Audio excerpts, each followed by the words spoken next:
Hi, I'm Tal Ziv, and this is Mike Cirillo. We're Silver Living, and we create honest reviews of senior living communities.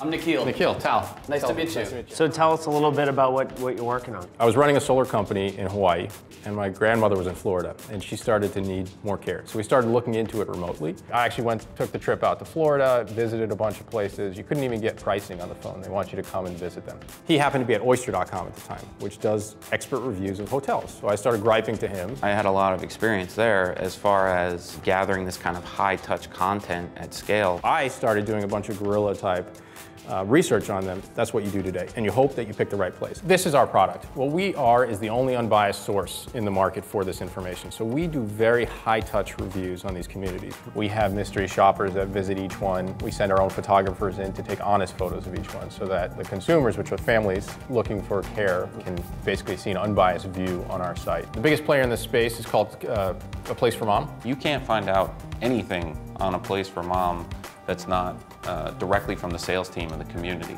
And how are you encouraging people to leave reviews? Every community that we cover, we call the residents. So instead of waiting for them to come to us and you'll get the best reviews and the worst reviews, we go to them and ask them what they're thinking about. And how many communities do you have to date?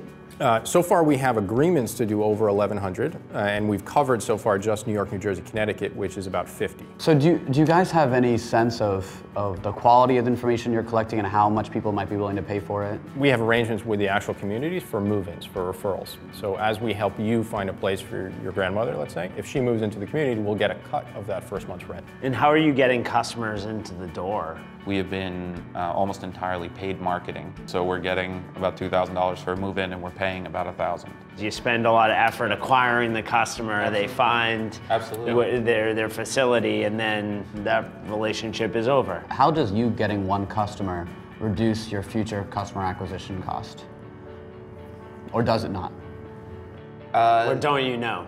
We're not planning on it. If you get 10 people in a 10-year lifetime that I happen to know assisted living through your site, chances are I've probably heard of it and you're accruing to me being a future customer, right? So that's one way it would lower your future customer cost of acquisition, your blended customer acquisition cost. Assuming that you are able to raise your round of funding, what does this business look like in 12 to 18 months when you have to go raise again?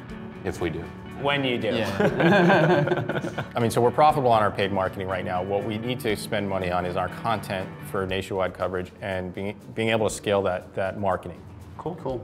Really helpful. Thanks. Great. Thanks, guys. Yeah, Great to meet you guys. appreciate it. Thanks for taking the time. I think it went great. It's a content play that we explained, I think, really well, and they get it. And I like that Mike had very relevant experience working for Oyster, and Tal seems like a smart guy. Oh, yeah. As well. I mean, They've thought about it very They deeply, definitely no thought about question. it deeply. We really enjoyed hearing what they had to say, and it definitely gave us some things to think about as well. You're spending $1,000 to get 1,000 in the door, and it doesn't seem like the revenue opportunities, at least in the near term, are really worth it. It could be a cash cow if they can prove that for every qualified lead they send, it's 2 times as successful as compared to their direct competitor. They seem to understand how we were different and how we think we can really help the people who are going through this problem.